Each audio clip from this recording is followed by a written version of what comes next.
Alam mo, meron sana akong hihilingin sa'yo. Maliit na pabor lang naman eh. Ano na naman yung pabor na yan? Siguro tungkol na naman to kay Luisa, no? Siyempre. Pare, si Luisa isang bituin, nasa itaas na langit. Ikaw, isang hamak na alitap-tap lamang, na kahit anong gawin mo, hindi mo maaaring liparin hanggang sa langit. Masyadong malayo agwat ninyo. E di, ang bituin na siyang bababa sa lupa.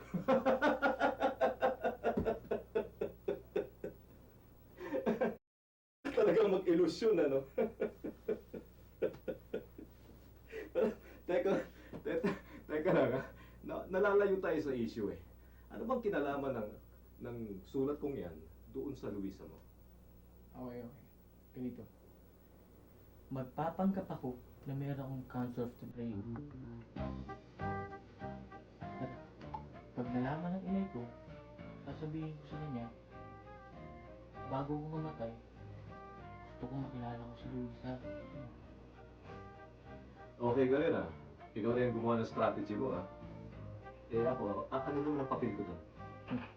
Ikaw naman ang gaganap na doktor. At ikaw rin siyang magsasabi sa inay ko na meron akong cancer of the brain. Ano? Di ba madali yun? Pare, ngayon pa naman, pwede ko na sabihin na talagang may cancer ka sa utak mo. Malabo yan, pare. Mahirap yan. Sasabit ako niyan, eh.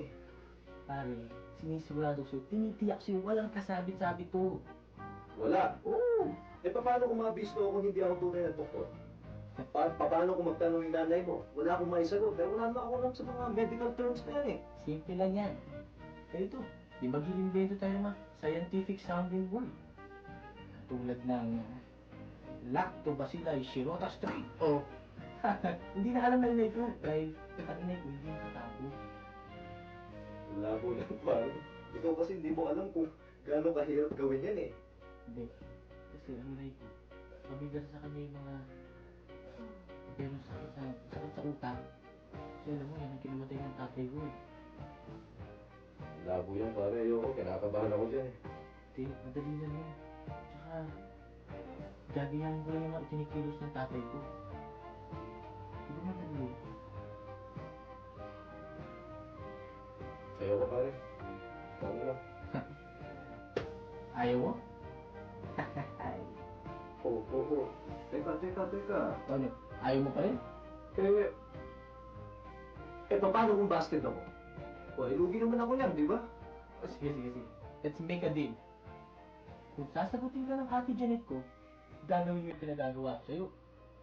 At kung hindi ka naman niya sasagutin, hindi lalaki ka naman ng tao. Ano? Call ka? Call! Oops! Talaga. Nay. Ito nga ako. Nay. Maghihinga na muna kayo. Nay, siya nga pala si Alex. Alex, welcome. Siya nga pala si isang doktor. Ganun ba? Saan hospital ka nagtatrabaho? Ha? Sa St. Luke's Family. St. Luke's po. Oo, magaling. Oy, tingnan mo na maghihinga na muna kayo, doktor. Hindi ka, doktor, kumakain ka ba ng suman at saka ano dito? Opo. Halika na. Oo, sige na. Ano tayo? Diba? Wala.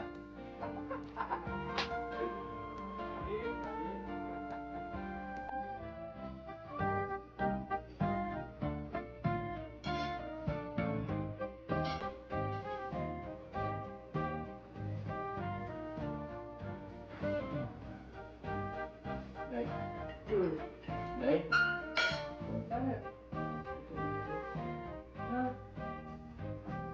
Nay. Nay, ano ba sa inyo? Bakit? Ano Ay. nangyari? Ha? Ano nangyari ba sa'yo? Ha? Nakakatawa ka ng doktor mo?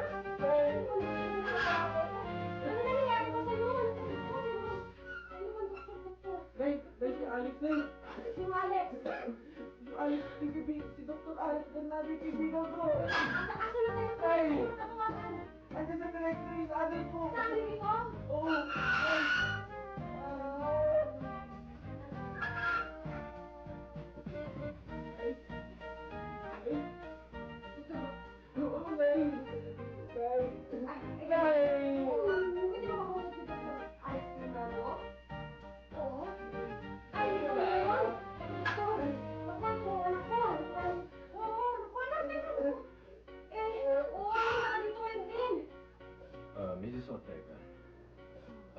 kayo mabibiglaan. Ano po ba ang karamdaman ng aking anak? Si Dindo ay may cancer. Cancer of the brain.